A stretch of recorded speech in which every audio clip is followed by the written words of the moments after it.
Have you ever wished you could just take a failure, a real setback, and turn it into something valuable? Well, that's exactly what we're talking about today. It's called the Alchemist's Mindset, and it's all about how you can turn the lead of failure into pure strategic gold. So let me ask you this. Think about a time you really failed. I mean, one of those moments where you just felt like you hit a brick wall. Got it in your head? Okay, now, what if that wasn't an ending? What if it was actually the secret launch pad for your biggest success? It's a wild idea, but that's what we're diving into. We're all caught between two totally different ways of thinking. On one side, you've got what our culture tells us. Failure is the end. It's a weakness, something you should hide. But on the other side, there's the alchemist's view. Failure is just the beginning. It's actually a source of strength, something you should study. And our whole goal here is to jump from that first column over to the second. All right, so let's get into it. We're going to flip the script on defeat, because before we can really embrace this new mindset, we have to understand why our culture's view of failure is so wrong. I mean, just look around. We are absolutely bombarded with success stories, with everyone's highlight reels on social media. It creates this crazy illusion that success is supposed to be this perfect, straight line upwards. And the pressure that creates, it's intense. A single failure doesn't feel like a bump in the road. It feels like a final judgment. And that fear, well, it can be paralyzing. So here it is. Here's the big paradigm shift. The absolute core of the alchemist mindset is this. Failure is not an emotional disaster. It is strategic data. That's it.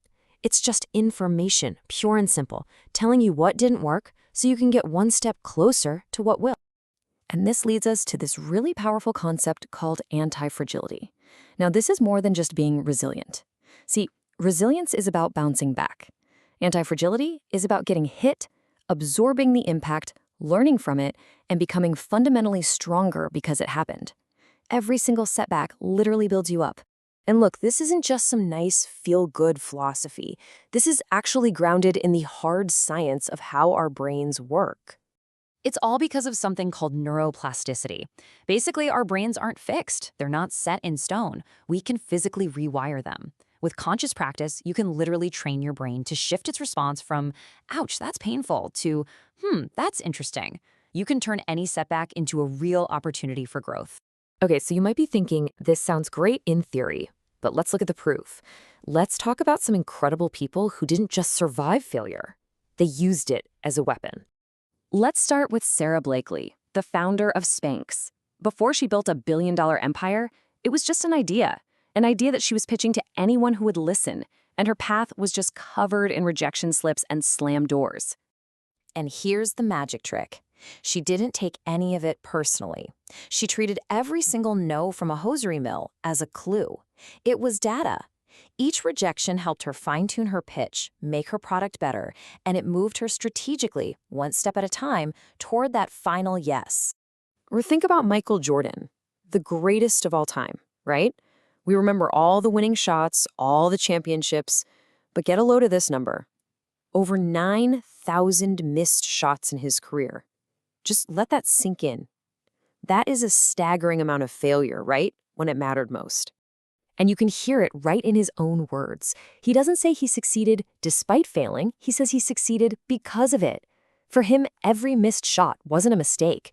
It was a lesson. It was data that fueled that legendary drive to get better and better. And how about this one? One of the most beloved stories of all time. Before Harry Potter was a global phenomenon, J.K. Rowling was rejected by 12 different publishers. 12! A dozen experts looked at her work and said, nope, not good enough. But her perspective on this is just incredible. For her, hitting rock bottom wasn't the end. She saw it as a kind of freedom.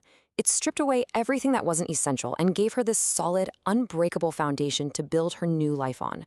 Her failure literally became her greatest strength.